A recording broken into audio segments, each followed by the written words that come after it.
ఇల్లు అనేది ప్రతి పేదోడి కల ఉంటుంది జీవితంలో. ఒక్కసారి ఇల్లు కడతాం, అందంగా కట్టుకోవాలనే ఉద్దేశంతో ప్రతి ఒక్క పేదోడు ఆలోచిస్తాడు. సొంత గూడు ఉండాలనే ఉద్దేశంతో నేను కూడా జాగా సొంతంగా ఉన్నా కానీ ఇల్లు కూడా 2 రూములు కట్టుకుని ఉంటే బాగుండే అనే ఆలోచన రాకపోయి అప్పుడే పేద గడితే 14 పిల్లలు రేసి దీని పైసలన్నీ అయిపోయాయి. అందుకే మీకు కూడా చెప్తున్నా ఏంటంటే, మన దగ్గర రేకులు వేసుకొని ఇల్లు కట్టుకునే స్తోమత ఉన్నదంటే ఆ రేకులు వేసుకొని కట్టుకోవాలి.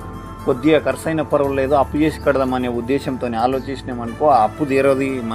మన జీవితమే సగం సంకనకపోతుంది. మిడిల్ క్లాస్ వాళ్ళకి ఇల్లు అనేది ఎంత బలమో అంత బలహీనం. They use to compare with others. మా బ్రదర్ ఇన్ లాకి ఇల్లు ఉంది, నాకు ఇల్లు లేదు. ఇంట్లో ఖచ్చితంగా మన మేడం వైఫ్ ఉంటారు కానీ వాళ్ళకి లాజిక్ సంబంధం లేదు. Emotions, when emotions dominate the logics, we are going to the financial crisis. మన కంప్లీట్ గా రియల్ ఎస్టేట్ అవేర్నెస్ లేకపోవడం వల్లనే ఇవన్నీ ప్రాబ్లమ్స్ వస్తున్నాయండి. మీరు ఇల్లు కొనే బిఫోర్ అట్లీస్ట్ ఒక 4 ప్లాట్లు ఉంది. బేసిక్ గా ఎర్నింగ్ స్టేజ్ ఎప్పుడండి 18 to 25 years earning stage start అవుతుంది. ఆ స్టేజ్ లో మీరు చిన్న ప్రాపర్టీ సిటీకి దూరమైన రేట్ తక్కువ కొనిపెట్టుకోండి. మీ మ్యారేజ్ వరకు ఇంకొక ప్లాట్ కొనిపెట్టుకోండి. ఆఫ్టర్ మ్యారేజ్ 2 పిల్లలు పుట్టిన తర్వాత కంఫర్ట్ జోన్ లో ఉన్నప్పుడు ఒక ఇల్లుకి వెళ్ళినప్పుడు మీకు ఏవైతే ఇన్వెస్ట్మెంట్ చేశారో 2-3 ప్లాట్స్, ఈ ప్లాట్స్ మీ ఇంటికి సపోర్ట్ చేయాలి. ఈ ప్లాట్ అమ్మినప్పుడు మీకు అట్లీస్ట్ 50% ఆఫ్ మీరు ఇల్లు అనేది తగ్గిపోతుంది. Without investing in real estate your life will be incomplete.